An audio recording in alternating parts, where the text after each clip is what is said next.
एवं निकोबार द्वीप समूह, admiral DK Joshi, PVSM, AVSM, VSM, NM, VSM।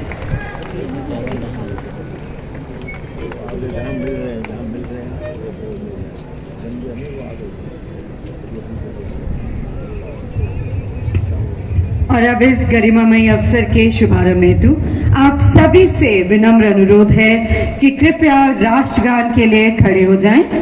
ये वह एक स्वर है जो हमें एकता, गौरव और उद्देश्य के सूत्र में बांधता है।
नमस्कार। माननीय मुख्य अतिथि admiral DK Joshi, PVSM, AVSM, YSM, NM, VSM retired, माननीय उपराज्यपाल अंडमान एवं निकोबार द्वीप समूह, सम्मानीय अतिथिगण, वरिष्ठ अधिकारीगण, सुरक्षा बलों के प्रतिनिधि, विशिष्ट स्वतंत्रता सेनानी एवं सभी का तहे दिल से हार्दिक स्वागत है।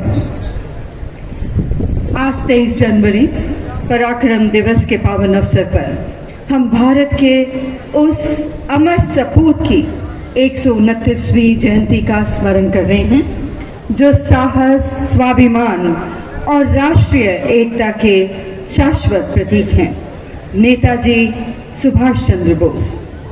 उल्लेखनीय है कि पराक्रम दिवस का यह आयोजन केवल एक स्थान तक सीमित नहीं है, यह एक राष्ट्रव्यापी चेतना का उत्सव है। आज 23 जनवरी को इतिहास में पहली बार पराक्रम दिवस पूरे भारत में एक साथ नेताजी सुभाष चंद्र बोस से जुड़े 13 ऐतिहासिक और प्रतीकात्मक स्थलों में एकीकृत रूप से मनाया जा रहा है। ये वे स्थल हैं जहां नेताजी का जीवन, उनके विचार और उनके साहसिक निर्णय भारत के स्वतंत्रता संग्राम को नई दिशा देते रहे हैं।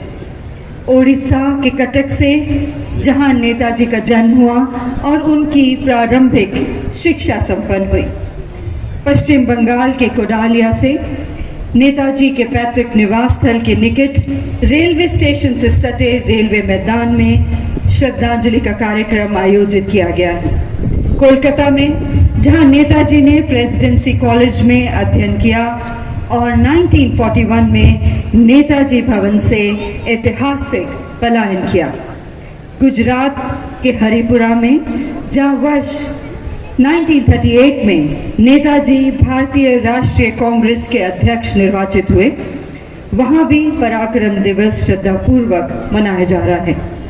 पश्चिम बंगाल के मुर्शिदाबाद में जहां नेताजी ने कारावास के दौरान सरस्वती पूजा का आयोजन किया। मध्य प्रदेश के जबलपुर में जहां ब्रिटिश शासन ने नेताजी को 6 माह से अधिक अवधि तक केंद्रीय कारागार में बंदी बनाकर रखा। झारखंड के गोमो में जहां वर्ष 1941 में नेताजी ने ट्रेन के माध्यम से अपना साहसिक पलायन किया। रामगढ़ में जहां नेताजी ने समझौता विरोधी सभा को संबोधित किया। मणिपुर के मोइरांग में जहां वर्ष 1944 में आज़ाद हिंद फौज का ध्वज फहराया गया, और नई दिल्ली में जहां लाल किले में 1945 से लेकर 46 के INA मुकदमों ने राष्ट्र की चेतना को झकझोर दिया। वहां लाल किला आज पराक्रम दिवस का साक्षी बन रहा है। हिमाचल प्रदेश के डलहौजी में, जहां नेताजी ने 1937 में किन्नेस बिल्डिंग में प्रवास किया, और उत्तर प्रदेश के मेरठ में, जहां नेताजी ने 1940 में टाउन हॉल में ऐतिहासिक भाषण दिया, और नागालैंड के कोहिमा में, जहां आज़ाद हिंद फौज की उपस्थिति और प्रभाव इतिहास में अंकित है। प्रत्येक स्थान उस क्षेत्र के इतिहास से जुड़े नेताजी के योगदान को सम्मानित कर रहा है। यह आयोजन देश के सर्वोच्च संवैधानिक पदाधिकारियों, भारत के माननीय उपराष्ट्रपति महोदय, माननीय मंत्रीगण, राज्यपालों, मुख्यमंत्रियों, सांसदों एवं जनप्रतिनिधियों की गरिमामयी उपस्थिति से और भी विशेष बन रहे हैं। यह पैन इंडिया आयोजन इस बात का सशक्त संदेश है कि नेताजी की विरासत किसी एक क्षेत्र की नहीं, बल्कि पूरे राष्ट्र की साझा धरोहर है। हम आज यहाँ श्री विजयपुरम अंडमान निकोबार द्वीप समूह की इस ऐतिहासिक भूमि पर एकत्रित हुए हैं। वह भूमि जहाँ स्वतंत्र भारत का विचार औपचारिक स्वतंत्रता से बहुत पहले यथार्थ में पवित्रित हुआ। 30 दिसंबर 1943 को यहीं से नेताजी सुभाष चंद्र बोस ने आज़ाद हिंद सरकार के प्रमुख के रूप में भारतीय तिरंगा फहराया और इन द्वीपों को ब्रिटिश शासन से मुक्त भारत की प्रथम स्वतंत्र भूमि घोषित किया। नेताजी की अदम्य भावना और स्वतंत्रता संग्राम ने उनके अतुलनीय योगदान को सम्मानित करते हुए भारत सरकार ने वर्ष 2021 में नेताजी की जयंती को पराक्रम दिवस के रूप में राष्ट्रीय स्तर पर मनाने जाने का निर्णय लिया, जो स्वतंत्रता के लगभग 75 वर्षों के पश्चात एक ऐतिहासिक पहल थी। तब से लेकर आज तक पराक्रम दिवस भारत की राष्ट्रीय चेतना का एक सशक्त प्रतीक बन चुका है। कभी कोलकाता के विक्टोरिया मेमोरियल से, कभी इंडिया गेट से, कभी लाल किले से, तो कटक की धरती से, और आज इन ऐतिहासिक द्वीपों से। इन्हीं भावनाओं के साथ हम आज के इस राष्ट्रीय आयोजन का औपचारिक शुभारंभ करते हैं और आयोजन के औपचारिक शुरुआत के लिए सादर आमंत्रित करते हैं ब्रिगेडियर RS चिकारा को। आप अध्यक्ष हैं नेताजी सुभाष चंद्र बोर्ड INA ट्रस्ट के। आपका जीवन अनुशासन, कर्तव्यनिष्ठा और राष्ट्र सेवा के मूल्यों से ओतप्रोत है। आप नेताजी की विरासत को संरक्षित करने और उनके आदर्शों को भावी पीढ़ियों तक पहुंचाने के लिए सतत रूप से समर्पित हैं। आपसे निवेदन है, कृपया स्वागत उद्बोधन द्वारा कार्यक्रम का मार्गदर्शन करें और जोरदार तालियों के साथ स्वागत करते हैं ब्रिगेडियर चिकारा जी।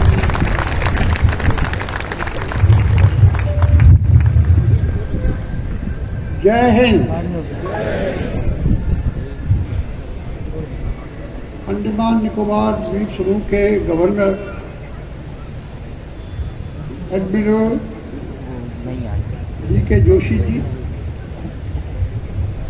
भारत में संस्कृति मंत्रालय के सचिव श्री विवेक अग्रवाल जी, प्रांत के मुख्य सचिव श्री चंद्रभूषण जी, स्टेज पर उपस्थित अन्य वरिष्ठ अतिथिगण,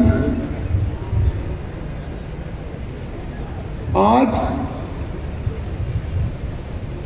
इस शुभ अवसर पर मैं brigadier RS Chikara retired, chairman Netaji Subhash Bose INA trust, आप सबका तहे दिल से वेलकम करता हूँ।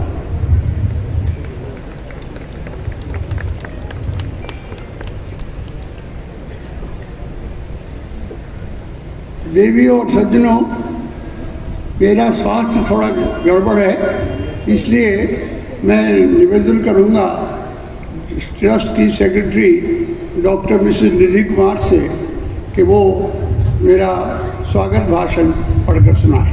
धन्यवाद। जय Hind.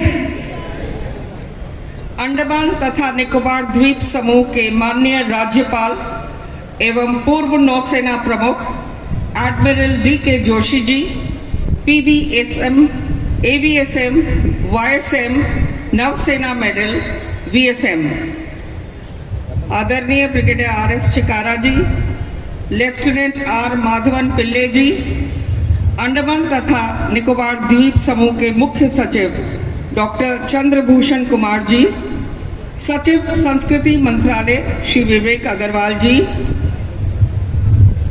Doctor Sanjay Sinha IFS PCCF and ADC and PSO ji, मैं निधि कुमार, महासचिव INA trust, Netaji Subhash Chandra Bose INA trust अध्यक्ष ब्रिगेडियर R.S. चिकारा की ओर से उनका स्वागत भाषण पढ़ रही हूँ।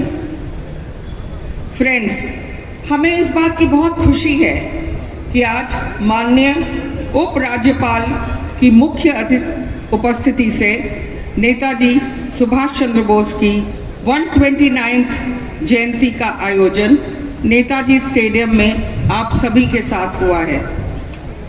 नेताजी और उनकी आज़ाद हिंद फौज ने भारत की स्वतंत्रता के लिए अद्वितीय संघर्ष किया और महान बलिदान भी दिए। 1947 में प्राप्त स्वतंत्रता का बड़ा श्रेय उन्हें जाता है। हम देशवासी उनके सदैव ऋणी रहेंगे। INA ट्रस्ट बहुत आभारी है माननीय प्रधानमंत्री मोदी जी का कि इस विरासत के संरक्षण हेतु वो बहुत प्रयास कर रहे हैं। आज इस पावन अवसर पर हम यहाँ उपस्थित सभी माननीय पदाधिकारी का हृदय से स्वागत करते हैं। हम भारतीय मानविज्ञान सर्वेक्षण और संस्कृति मंत्रालय का भी आभार प्रकट करते हैं जिन्होंने हमें यहाँ बुलाकर सम्मानित किया। मैं INA ट्रस्ट की ओर से उन सभी लोगों का आभार प्रकट करना चाहती हूँ जिनके नाम मैंने यहाँ नहीं लिए।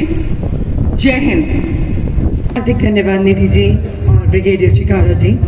आपने नेताजी सुभाष चंद्र बोस के आदर्शों, आईएनए की गौरवशाली विरासत और पराक्रम दिवस के महत्व को सार्थक रूप से रेखांकित किया है।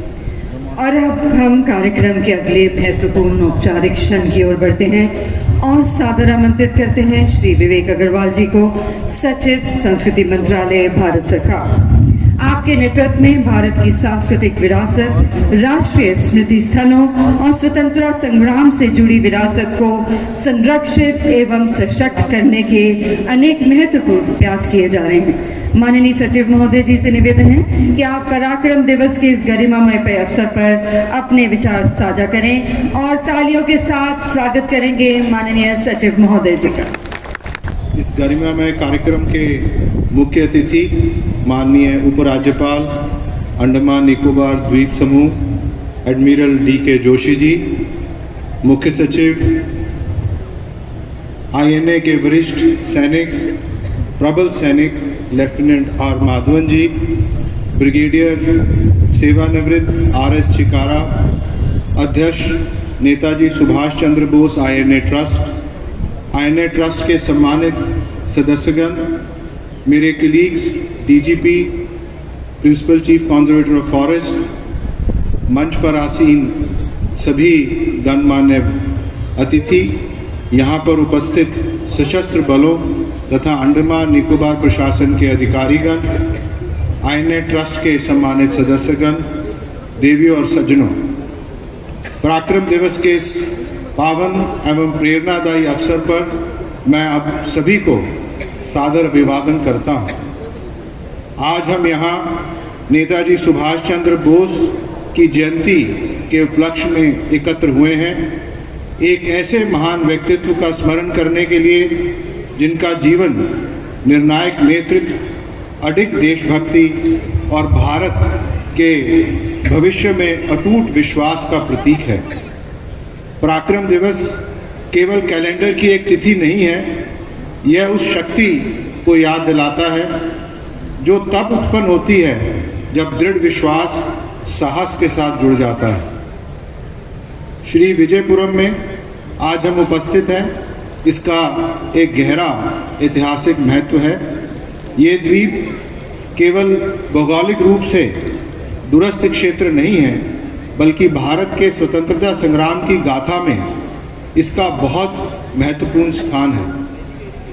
दिसंबर 1943 में यहीं नेताजी ने आज़ाद हिंद फौज की तरफ से और आज़ाद हिंद की अस्थायी सरकार के प्रमुख के रूप में भारतीय राष्ट्रीय ध्वज फहराया था और स्वतंत्रता, औपचारिक स्वतंत्रता के कई वर्ष पूर्व ही भारतीय भूमि पर भारत की संप्रभुता की घोषणा की थी। वह कार्य केवल प्रतीकात्मक नहीं था, वह रणनीतिक, मनोवैज्ञानिक और परिवर्तनकारी था। नेताजी की दूरदृष्टि थी कि स्वतंत्रता केवल राजनीतिक स्वतंत्रता तक सीमित नहीं होनी चाहिए, उसे आर्थिक, सैन्य और समुद्री सुरक्षा से भी सशक्त बनाना होगा। अंडमान निकोबार के द्वीप समूह को भारतीय नियंत्रण में लाकर वह भारतीय समुद्री सीमाओं की रक्षा और दक्षिण पूर्व एशियाई जल मार्गों पर प्रभुत्व सुनिश्चित करना चाहते थे। अंडमान निकोबार द्वीप समूह 18वीं और 19वीं शताब्दी में ब्रिटिश औपनिवेशिक शासन के लिए एक रणनीतिक समुद्री चौकी था। वर्ष 1858 के बाद जब 1857 का स्वतंत्रता संग्राम हुआ, तब अंग्रेज़ों ने इन द्वीपों को राजनीतिक बंदियों के लिए दंड स्थल के रूप में विकसित किया। आज भी भारत की 30% समुद्री व्यापारिक आवाजाही इन मार्गों से होकर गुजरती है, जो नेताजी की राजनीतिक दूरदृष्टि को पुष्ट करती है। कई दशकों तक अंडमान और निकोबार द्वीप समूह का उपयोग औपनिवेशिक शासकों द्वारा अलगाव और दंड के स्थान के रूप में किया गया। सेल्युलर जेल, जिसका निर्माण 1896 में प्रारंभ होकर 1906 में पूर्ण हुआ, इसी दमनकारी नीति का परिणाम था।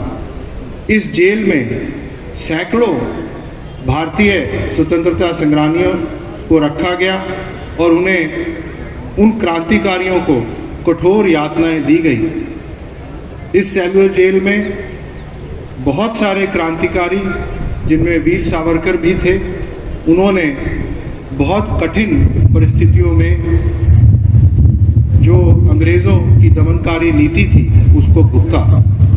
सेल्युलर जेल उस युग की साक्षी है जब दमन के माध्यम से भारत के सबसे साहसी आवाज़ों को दबाने का प्रयास किया गया, किंतु इतिहास हमें सिखाता है कि मानव आत्मा को कैद नहीं किया जा सकता। यहाँ पीड़ा सहने वाले स्वतंत्र भारत के नैतिक शिल्पकार बने। उनकी सहन शक्ति आज भी हमारे गणतंत्र के मूल्यों को परिभाषित करती है। भारत सरकार द्वारा 2021 में नेताजी की जयंती को पराक्रम दिवस के रूप में मनाने का निर्णय स्वतंत्रता संग्राम में उनके योगदान को उसका यथोचित स्थान देने के लिए एक सशक्त राष्ट्रीय पहल की है। तब से पराक्रम दिवस एक राष्ट्रव्यापी आंदोलन का स्वरूप ले चुका है। ऐतिहासिक स्थलों पर आयोजन, स्मारक पहल और जनभागीदारी के माध्यम से यह सुनिश्चित किया जा रहा है कि नेताजी की विरासत केवल पुस्तकों तक सीमित ना रहे, बल्कि निरंतर स्मरण और नवचेतना का स्रोत बनी रहे। पराक्रम केवल युद्ध भूमि का साहस नहीं है, यह शासन में साहस, लोक सेवा में ईमानदारी, संस्थाओं में दृढ़ता और नागरिक कर्तव्यों में उत्तरदायित्व भी है। नेताजी ने यह सिद्ध किया कि नेतृत्व का अर्थ कठिन निर्णय लेना और व्यक्तिगत बलिदान देना होता है। भारतीय सिविल सेवा से उनका त्यागपत्र व्यक्तिगत उपलब्धियों से ऊपर राष्ट्रीय अंतरात्मा को रखने का एक अद्वितीय उदाहरण है। नेताजी द्वारा आज़ाद हिंद फौज की स्थापना भारत के स्वतंत्रता संग्राम का एक निर्णायक क्षण था। इसने विभिन्न क्षेत्रों, धर्मों और सामाजिक पृष्ठभूमियों के भारतीयों को एक साझा उद्देश्य और एक नेतृत्व के अंतर्गत एकजुट किया। द्वितीय विश्व युद्ध के समय जापानी सेनाओं के नियंत्रण में आए अंडमान निकोबार में नेताजी ने द्वीपों का नाम बदलकर शहीद द्वीप और स्वराज द्वीप रखा, जिससे यह स्पष्ट हुआ कि यह क्षेत्र केवल भूभाग नहीं बल्कि स्वतंत्रता और राष्ट्रवाद का प्रतीक है। आज़ाद हिंद फौज केवल एक सेना नहीं थी, वह इस घोषणा का प्रतीक थी कि भारतीय स्वयं शासन करने, रक्षा करने और बलिदान देने के लिए तैयार हैं। 30 दिसंबर 1943 को पोर्ट ब्लेयर में भारतीय राष्ट्रीय ध्वज फहराने का उनका कदम केवल प्रतीकात्मक नहीं था, बल्कि यह संदेश था कि भारत स्वयं शासन करने और अपनी समृद्धता स्थापित करने के लिए तैयार है। उतना ही उल्लेखनीय था नेताजी का सामाजिक दृष्टिकोण। जिस समय सामाजिक सीमाएं भागीदारी को सीमित करती थी, उस समय उन्होंने रानी झांसी रेजिमेंट के माध्यम से महिलाओं के नेतृत्व को प्रोत्साहित किया और राष्ट्रीय सेवा में बिना भेदभाव के समानता की मिसाल प्रस्तुत की। उनका धर्मनिरपेक्ष दृष्टिकोण, व्यवहारिक शासन विचार और अनुशासन पर बल आज की जटिल दुनिया में भी हमें मार्गदर्शन प्रदान करते हैं। नेताजी यह भी भली भांति समझते थे कि आर्थिक सशक्तता के बिना स्वतंत्रता अधूरी रहती है। उन्होंने नियोजन, औद्योगिक क्षमता, वैज्ञानिक दृष्टिकोण और सामाजिक कल्याण पर बल दिया। ये सिद्धांत आज आत्मनिर्भरता, नवाचार और सतत विकास के जो मार्गदर्शन हमारे माननीय प्रधानमंत्री जी देते हैं, उसी दिशा में यात्रा की गहराई से हम जुड़ते जा रहे हैं। अंडमान और निकोबार द्वीप समूह के रणनीतिक महत्व को लेकर उनकी दूरदृष्टि आज भारत की समुद्री और राष्ट्रीय सुरक्षा संरचना में इन द्वीपों की भूमिका को रेखांकित करती है। द्वीपों का नामांकन कर स्मारकों का विकास तथा भारत सरकार द्वारा किए जा रहे अनुसंधान और जनसंपर्क के प्रयास इतिहास को प्रमाणिकता उद्देश्य के साथ संरक्षित एवं प्रस्तुत करने की व्यापक पहल का हिस्सा है। प्रदर्शनियों, गो संगोष्ठियों और शैक्षणिक गतिविधियों के माध्यम से विशेष रूप से युवाओं को जोड़ते हुए हम यह सुनिश्चित करने का प्रयास कर रहे हैं कि नेताजी के विचार एक जीवंत प्रेरणा बने रहें। इस वर्ष के आयोजन, जिसमें नेताजी के जुड़े 13 अन्य स्थलों पर कार्यक्रम शामिल हैं, ये स्पष्ट करते हैं कि उनकी विरासत भारत के प्रत्येक क्षेत्र और प्रत्येक नागरिक की साझा धरोहर है। मुख्य भूमि से लेकर इन द्वीपों तक संदेश स्पष्ट है। भारत अपने नायकों को स्मरण करता है, उनका सम्मान करता है और उनसे सीख लेता है। लोक सेवकों के रूप में पराक्रम दिवस हम पर एक विशेष उत्तरदायित्व भी रखता है। यह हमें संस्थाओं को सुदृढ़ करने, ईमानदारी के साथ कार्य करने और यह सुनिश्चित करने का आह्वान करता है कि बलिदान से अर्जित स्वतंत्रता सभी के लिए न्याय, अवसर और गरिमा में परिणत हो। इस ऐतिहासिक भूमि से आइए हम अपने सामूहिक संकल्प को पुनः दोहराएं। विभाजन से ऊपर एकता को स्थापित करेंगे, व्यक्तिगत लाभ से ऊपर राष्ट्रीय हित को रखेंगे और साहस एवं प्रतिबद्धता के साथ जनता की सेवा करेंगे। जय हिंद, जय भारत, वंदे मातरम। सचिव महोदय जी का तहे दिल से आभार। आपके शब्दों ने नेताजी सुभाष चंद्र बोस के पराक्रम, अनुशासन और राष्ट्र सर्वोपरि के विचार को प्रशासन, समाज और राष्ट्रीय दायित्व के व्यापक संदर्भ के अत्यंत प्रभावी रूप से प्रस्तुत किया। और अब हम कार्यक्रम के उस अत्यंत गौरवपूर्ण और भावनात्मक क्षण की ओर बढ़ते हैं जो इतिहास, पराक्रम और राष्ट्र कृतज्ञता को एक साथ साकार करने जा रहा है। यह हमारे लिए अत्यंत गौरव का क्षण है जब हम आज गर्व और श्रद्धा के साथ स्वागत कर रहे हैं एक ऐसे महानायक का जो भारत के स्वतंत्रता संग्राम की जीवित गाथा हैं। Lieutenant are Madhavan. Lieutenant are Madhavan भारतीय राष्ट्रीय सेना INA के अंतिम जीवित सिपाही हैं, जिन्होंने नेताजी सुभाष चंद्र बोस के आह्वान पर दिल्ली चलो का नारा बुलंद करते हुए स्वतंत्रता की लड़ाई में भाग लिया। और आपको सम्मानित कर रहे हैं एडमिरल DK जोशी जी, माननीय उपराज्यपाल अंडमान एवं निकोबार द्वीप समूह।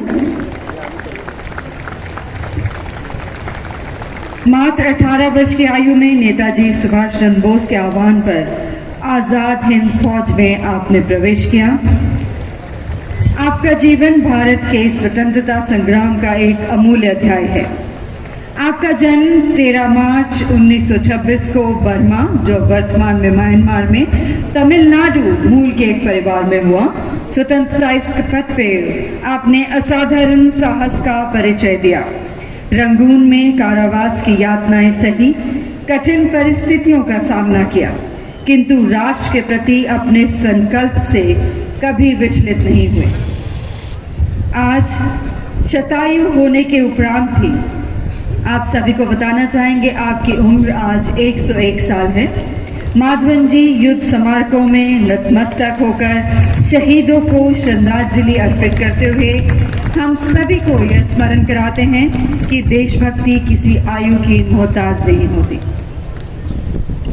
आज हम केवल एक वीर सैनिक का सम्मान नहीं कर रहे, बल्कि हम भारत के स्वतंत्रता संग्राम की उस अमूल्य विरासत को नमन कर रहे हैं जिसका नेतृत्व नेताजी सुभाष चंद्र बोस ने किया और जिसे आज़ाद हिंद फौज के असंख्य वीरों ने अपने त्याग और बलिदान से अमर बनाया। और पराक्रम दिवस के इस अवसर पर नेताजी सुभाष चंद्र बोस की विरासत, विचारों और स्वतंत्रता संग्राम के उनके योगदान को और अधिक व्यापक जनमास तक पहुंचाने के उद्देश्य से ITF ग्राउंड एवं नेताजी सुभाष चंद्र बोस द्वीप पर विशेष प्रदर्शनी आयोजित की गई है। इस अवसर पर यह उल्लेखनीय है कि प्रदर्शनी का आयोजन ITF ग्राउंड में 2 दिनों के लिए तथा नेताजी सुभाष चंद्र बोस द्वीप पर 1 माह की अवधि के लिए किया जा रहा है। इस अवसर पर इन दोनों स्थानों पर आयोजित प्रदर्शनी की झलक प्रस्तुत एक संक्षिप्त फिल्म द्वारा की जाएगी, जिसके माध्यम से हम उन ऐतिहासिक प्रसंगों के दृश्य रूप का अनुभव कर सकेंगे। यह पहल नेताजी की विरासत को आधुनिक माध्यम के द्वारा देश के प्रत्येक नागरिक तक पहुंचाने की हमारी साझा प्रतिबद्धता को दर्शाती है। निवेदन है माननीय मुख्य अतिथि महोदय एडमिरल DK जोशी जी, माननीय उपराज्यपाल अंडमान एवं निकोबार द्वीप समूह से कि आप कृपया अपने शुभ हस्तों से रिमोट का बटन दबाकर दोनों स्थानों पर आयोजित प्रदर्शनी का शुभारंभ करें, शुभ उद्घाटन करें।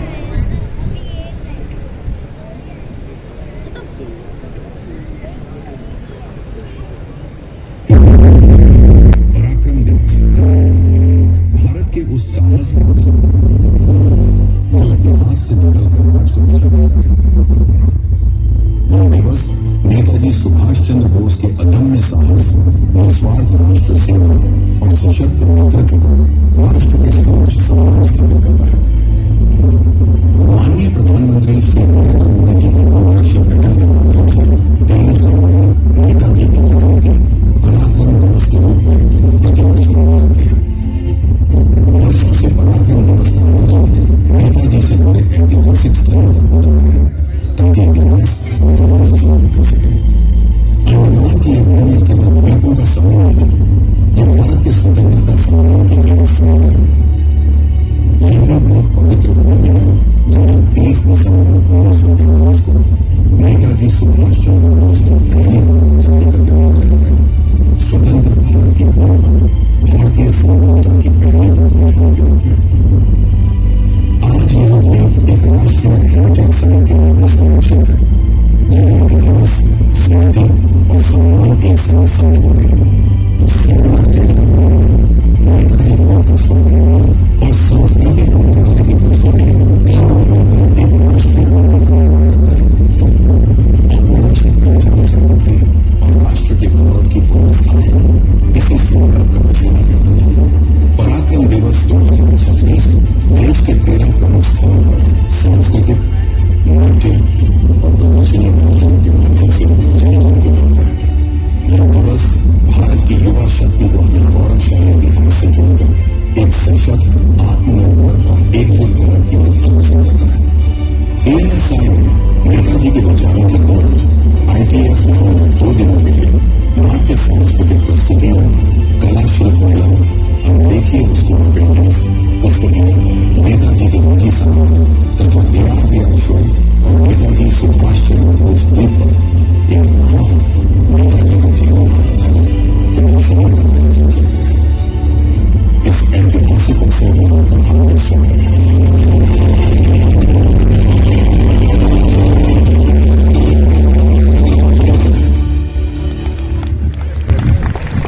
हार्दिक धन्यवाद। और इससे पहले कि हम हमारे आज के आयोजन के अगले औपचारिक सत्र की ओर बढ़े, निवेदन करना चाहेंगे मंचासीन माननीय मुख्य अतिथि महोदय एवं माननीय अतिथिगण से कि आप कृपया मंच के सामने स्थान ग्रहण कर लें। माननीय अतिथिगण, अब हम प्रस्तुत कर रहे हैं भारत सरकार के यशस्वी प्रधानमंत्री माननीय श्री नरेंद्र मोदी जी का विशेष वीडियो संदेश, जिसमें वह नेताजी सुभाष चंद्र बोस की अमर विरासत और पराक्रम और राष्ट्र के प्रति उनके अद्वितीय योगदान को श्रद्धापूर्वक नमन कर रहे हैं। आप सभी से विनम्र निवेदन है, कृपया गरिमा और ध्यान के साथ इस विशेष संदेश को देखें। अंडमान निकोबार के उपराज्यपाल admiral DK Joshi ji, Netaji Subhash Chandra Bose INA trust के अध्यक्ष ब्रिगेडियर आरएस छिकारा जी, भारतीय स्वतंत्रता आंदोलन के सहभागी और आईएनए के शाश्वत पुरुष लेफ्टिनेंट आर माधवन जी, 23 जनवरी की ये गौरवशाली तारीख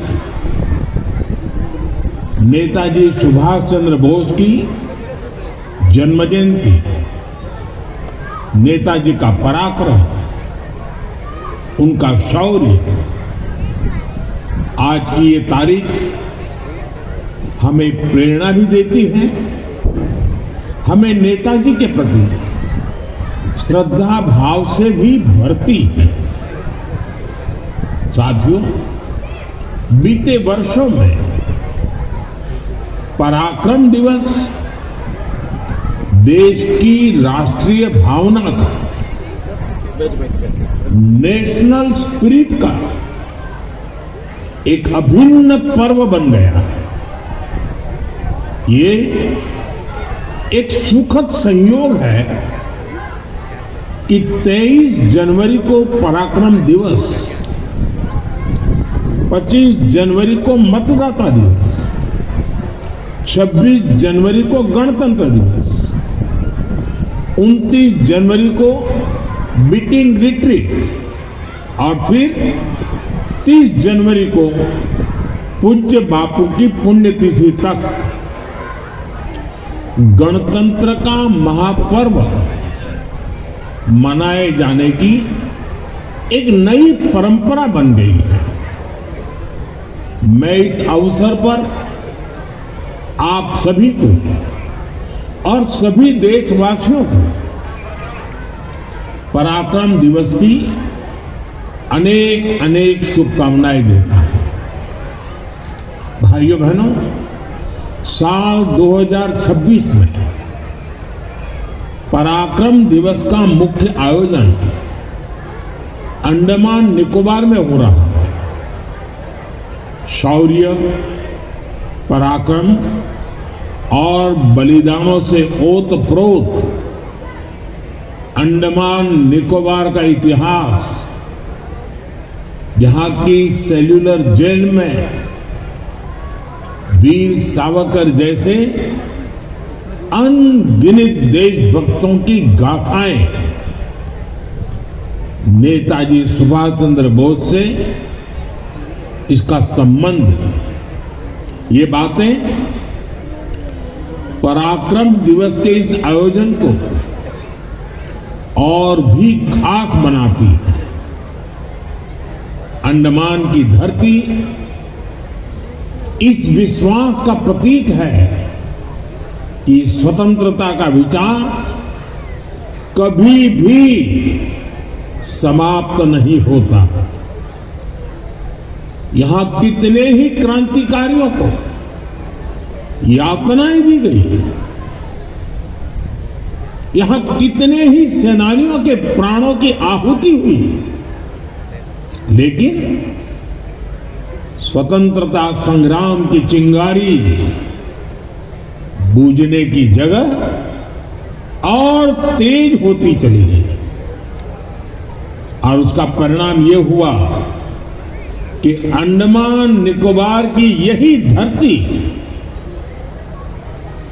आजाद भारत के प्रथम सूर्योदय की साक्षी बनी।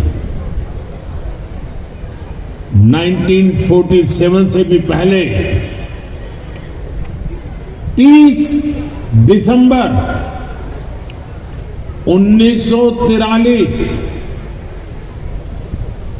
उस दिन यहां समंदर की लहरों को साक्षी रखते हुए भारत का तिरंगा फहराया गया। मुझे याद है साल 2018 में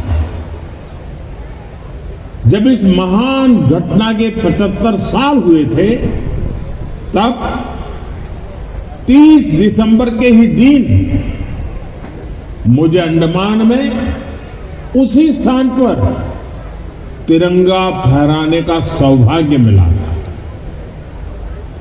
राष्ट्रगान की धुन पर समंदर के तट पर तेज हवाओं में लहराता वो तिरंगा जैसे आह्वान कर रहा था कि देखो आज कितने अनगिनत स्वतंत्र सेनानियों के सपने पूरे हुए हैं। भाइयों बहनों, आजादी के बाद अंडमान निकोबार द्वीप समूह के इस गौरवशाली इतिहास को सहजा जाना चाहिए था, लेकिन उस दौर में सत्ता में पहुंचे लोगों के भीतर एक असुरक्षा की भावना थी। वो आजादी का श्रेय केवल एक परिवार तक सीमित रखना चाहते थे। इस राजनीतिक स्वार्थ में देश के इतिहास की उपेक्षा कर दी गई। अंडमान निकोबार को भी गुलामी की पहचान से जुड़ा रहने दिया गया। इसके द्वीप आजादी के 70 साल बाद भी अंग्रेज अधिकारियों के नाम से जाने जाते थे। हमने इतिहास के इस अन्याय को खत्म किया। इसलिए पोर्ट ब्लेयर आज श्री विजयपुरम बन चुका है। श्री विजयपुरम ये नया नाम, ये पहचान नेताजी की विजय की याद दिलाती है। इसी तरह दूसरे अन्य द्वीपों के नाम भी स्वराज द्वीप, शहीद द्वीप और सुभाष द्वीप रखे गए। साल 2023 में अंडमान के 21 द्वीपों के नाम भी भारतीय सेना के जाबाज वीर पुरुष 21 परमवीर चक्र विजेताओं के नाम पर रखे गए। आज अंडमान निकोबार के गुलामी के नाम मिट रहे हैं। आजाद भारत के नए नाम अपनी पहचान बना रहे हैं। साथियों, नेताजी सुभाष चंद्र बोस आजादी की लड़ाई के महानायक के साथ ही स्वतंत्र भारत के महान स्वप्न दृष्टा थे। उन्होंने एक ऐसे भारत की संकल्पना की थी जिसका स्वरूप आधुनिक हो और उसकी आत्मा भारत की पुरातन चेतना से जुड़ी हो। नेताजी के इस विजन से आज की पीढ़ी को परिचित कराना हम सभी का दायित्व है। और मुझे खुशी है कि हमारी सरकार इस दायित्व को बखूबी निभा रही है। हमने दिल्ली के लाल किले में नेताजी सुभाष को समर्पित म्यूजियम का निर्माण किया है। इंडिया गेट के समीप नेताजी की विशाल प्रतिमा लगाई गई है।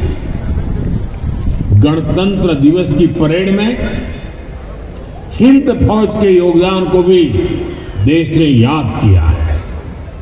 हमने सुभाष चंद्र बोस आपदा प्रबंधन पुरस्कार भी शुरू किए हैं। ये विभिन्न कार्य केवल नेताजी सुभाष चंद्र बोस का सम्मान ही नहीं है, ये हमारी युवा पीढ़ी के लिए और भविष्य के भी अमर प्रेरणा के स्रोत है।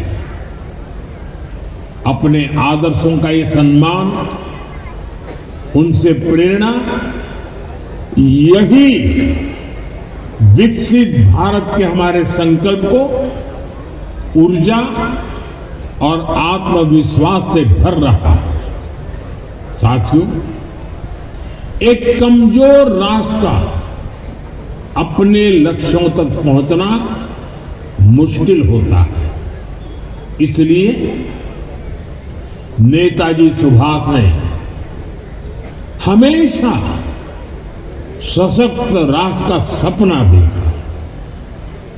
आज 21वीं सदी का भारत भी एक सशक्त और दृढ़ प्रतिज्ञ राष्ट्र के तौर पर अपनी पहचान बना रहा है।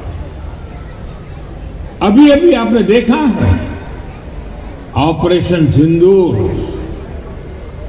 भारत को जख्म देने वालों के घर में घुसकर हमने उन्हें तबाह कर दिया। भारत आज शक्ति बढ़ाना भी जानता है, शक्ति संभालना भी जानता है और उसका इस्तेमाल करना भी जानता है। नेताजी सुभाष के समर्थ भारत के विजन पर चलते हुए आज हम डिफेंस सेक्टर को आत्मनिर्भर बनाने में जुटे हैं। पहले भारत सिर्फ विदेशों से हथियार मंगाने पर आश्रित रहता था।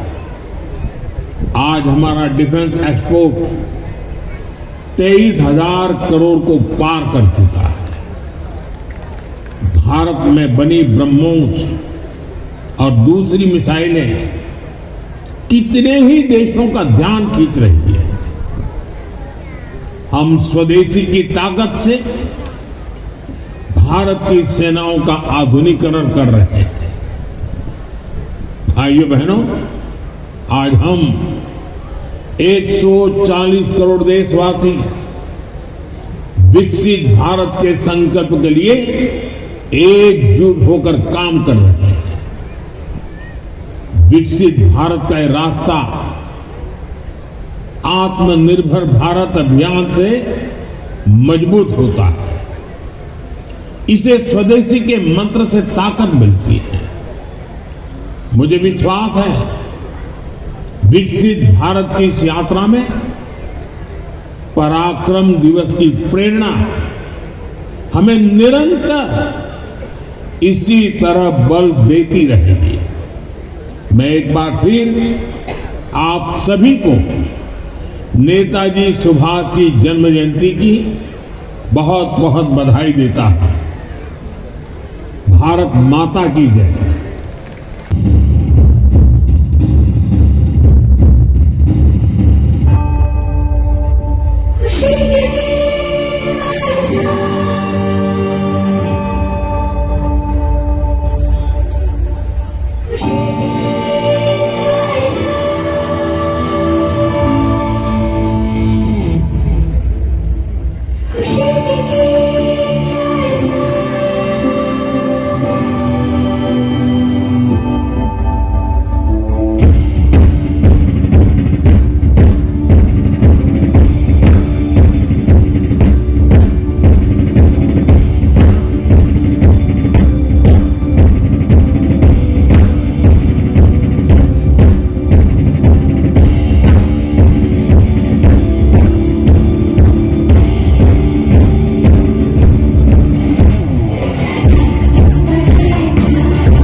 humble tribute to Subhash Sangeetanjali.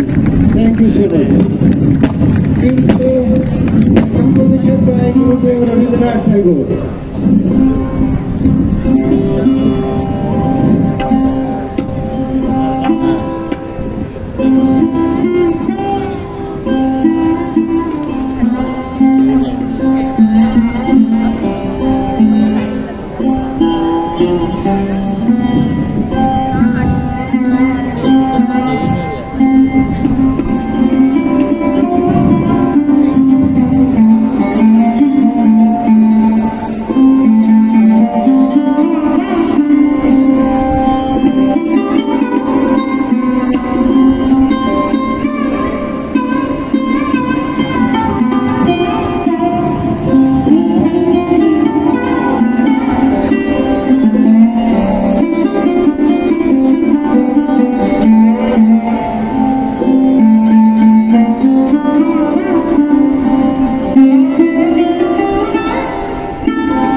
I'm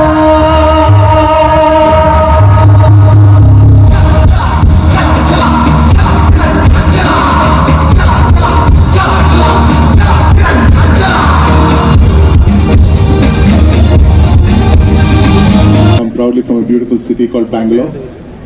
Today I'm going to present to you a song which I wrote 20 years ago with a friend's help, Montu Bassi. The song is a dedication to all the armed forces, our beautiful country, our beautiful flag, but most importantly one of our greatest freedom fighters, Shri Subhash Chandra Bose ji. It's an honor to be invited to be performing for this particular concert. Thank you to Shaurindro and Shomijit and also Ministry of Culture. Thank you so much. This is Tiranga.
बहुत बहुत स्वागत है आप सबका।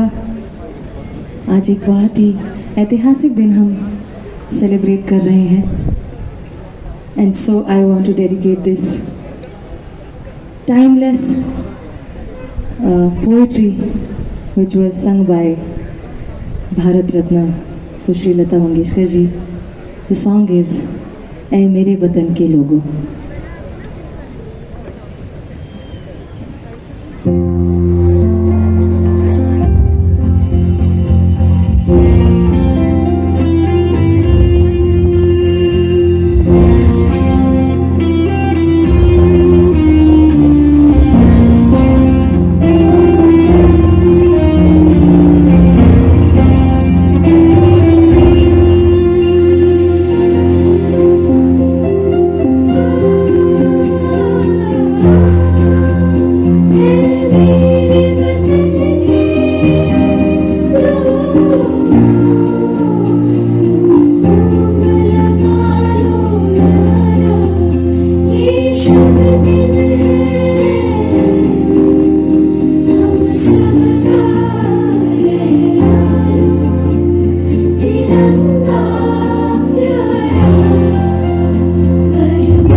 truly an honor to be here this evening to celebrate somebody's life that has become inspiration for all of us.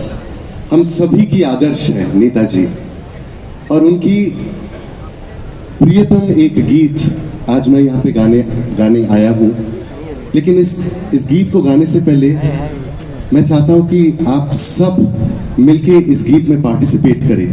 हमारे पास अपने mobile phones हैं, क्या हम अपने मोबाइल फोन्स के टॉर्च लाइट स्विच ऑन कर सकते हैं? Can we all do it for Netaji? And let's make the stadium as beautiful as the sky, and let us show this light to our hero. सारे मुझे और रोशनी चाहिए। Thank you, man. Everybody there. DL Roy song धनोधन्य पुष्प भरा। मुझे मालूम है आप में से कई लोग हैं जो बांग्ला भी बोलते हैं, तो वो गाए भी मेरे साथ। And keep this light moving. Thank you so much. Here we go.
Namaskaram to all.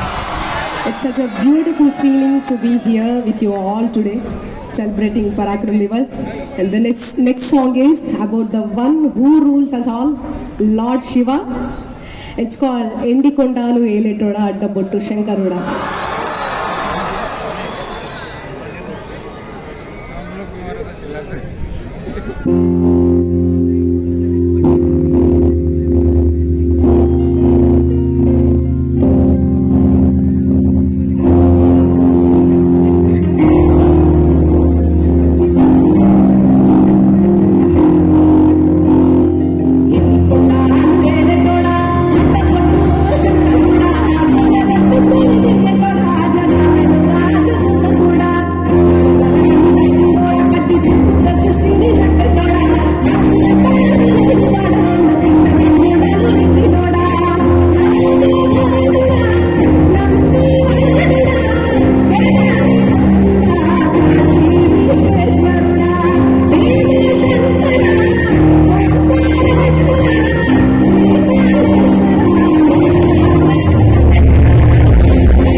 Thank you so much.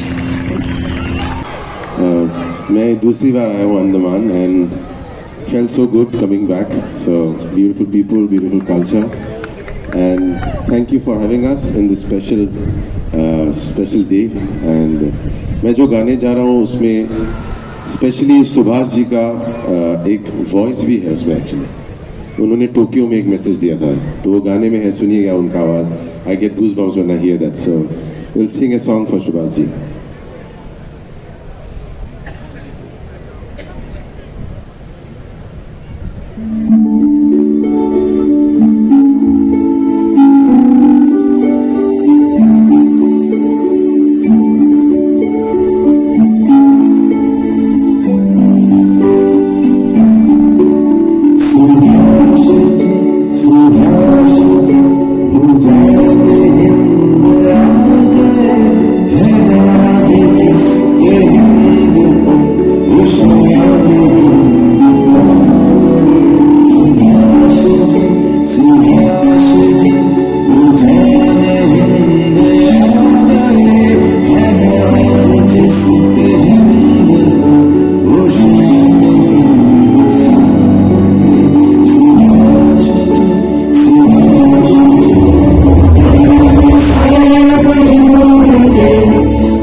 बस इतना सा अच्छा लगा। कैसे लगा आपको? That's the spirit. Thank you so much. Thank you, Ministry of Culture, for inviting us. Thank you, Anthropology, for giving us this opportunity. I would take quickly 30 seconds to introduce this amazing band. So, Ronit on drums. If you could please put your hands together.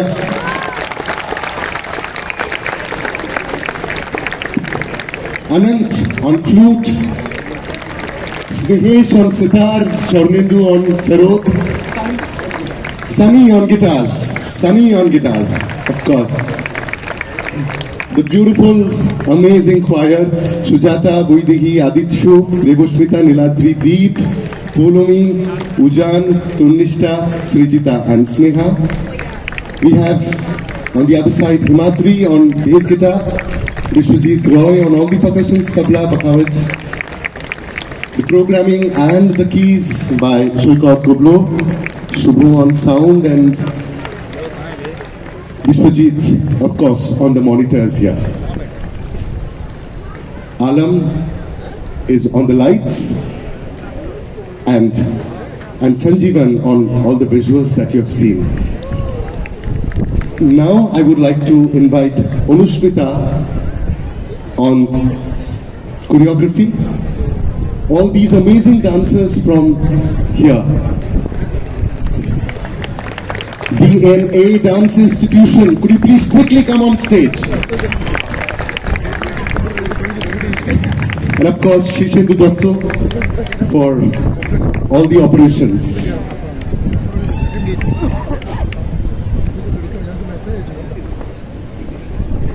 By the time they're coming, we have come towards the end of this memorable evening. I don't know how much memorable it was for all of you, but it was truly memorable for all of us here on stage to have an audience like you.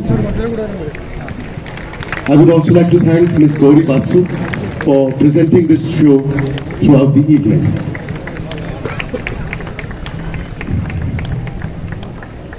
So presenting to you Anushmita, who has choreographed this whole show for you.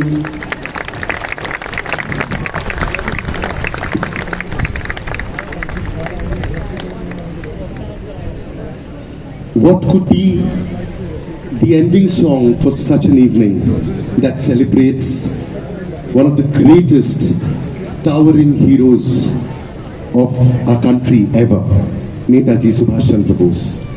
It is our national song, Vande Mataram. And we all know that the entire country, all of us, we are celebrating 150 years of this song, written by Rishi Bankim Chandra Chattopadhyay. So we would end with that and would request all of you, if you could stand, show respect and join the choir and sing Vande Mataram with all of us. Before Vande Mataram, can we just say Bharat Mata Ki, Bharat Mata Ki, Vande Vande. That's the sound of the country of Netaji Subhash Chandra Bose. It feels so much pride. Here we go, Vande Mataram for you.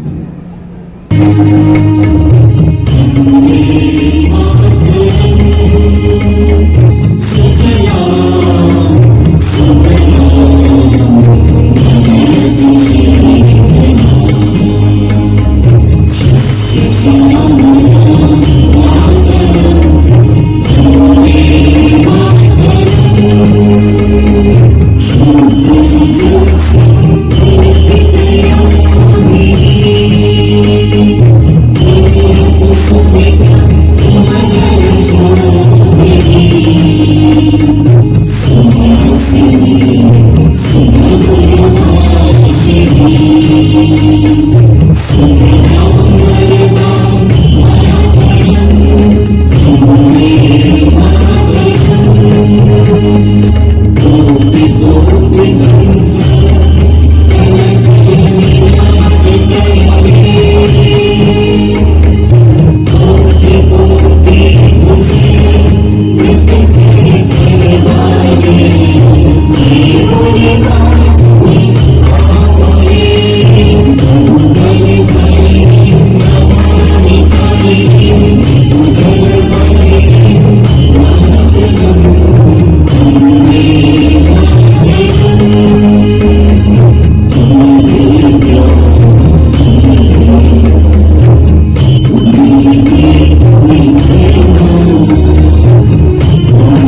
लोकप्रिय विश्वविख्यात कलाकार उस्ताद अमजद अली खान जी को, जिनकी सरोद की दिव्य साधना के माध्यम से आपने संगीत साधना स्वयं भारत की संस्कृति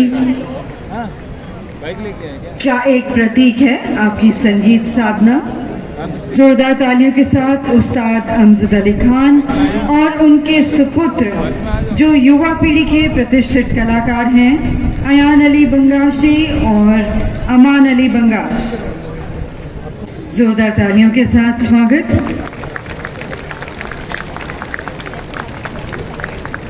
उस्ताद अमजद अली खान जी का और उनके सुपुत्र अयान अली बंगाश और अमान अली बंगाश जी।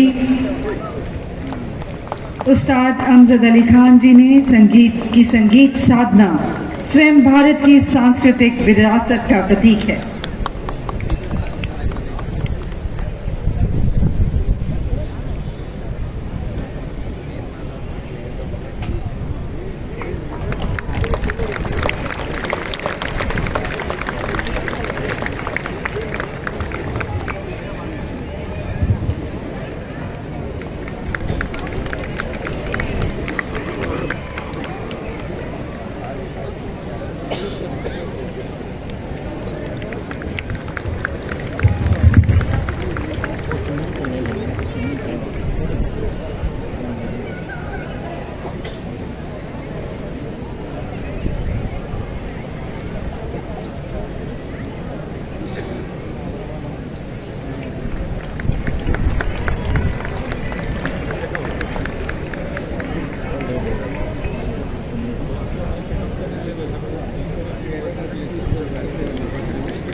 और अब मंच पर आमंत्रित करते हैं लोक समकालीन और भावनात्मक अभिव्यक्ति के माध्यम से युवा भारत की आवाज श्री पेपॉन जी।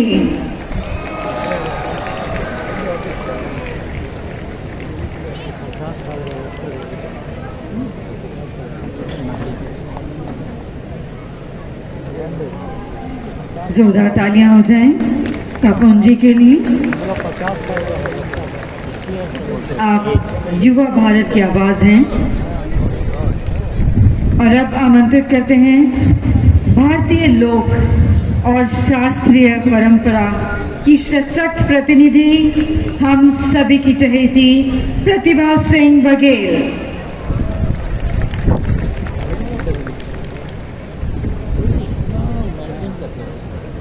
जितनी आप खूबसूरत हैं उतनी ही खूबसूरत आवाज भी पाई है।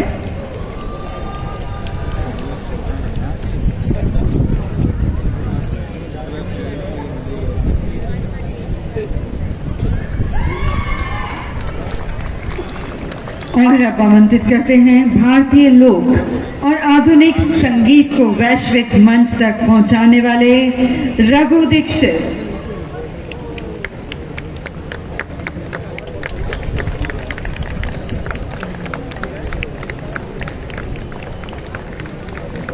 रघु दीक्षित के लिए जोरदार तालियां हो जाएं।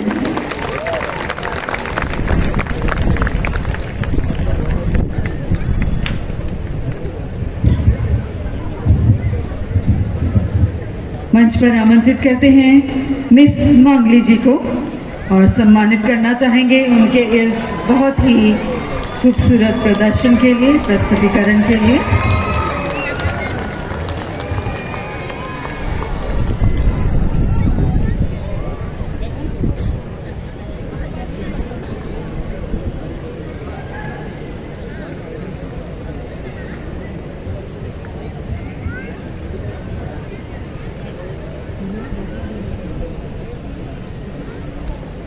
और जोरदार तालियों के बीच आमंत्रित करते हैं सुरेंद्र और सौम्यजीत जी।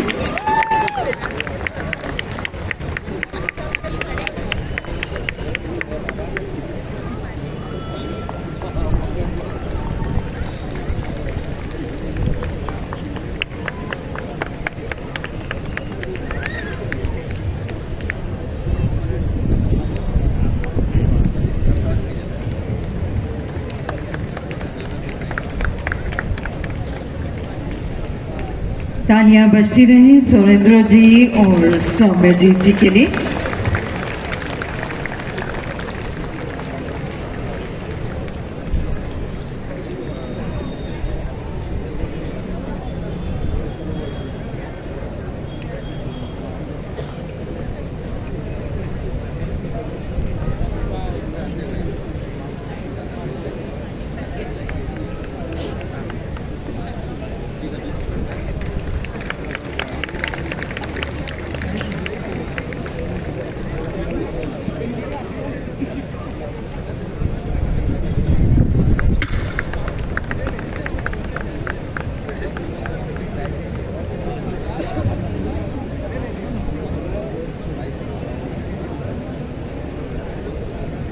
और अंत में सम्मानित करना चाहेंगे श्रीमती गौरी बासु जी को। आपने बहुत ही खूबसूरती से इस सांस्कृतिक कार्यक्रम का संचालन किया। आमंत्रित करते हैं मंच पर एक बार फिर श्रीमती गौरी बासु जी।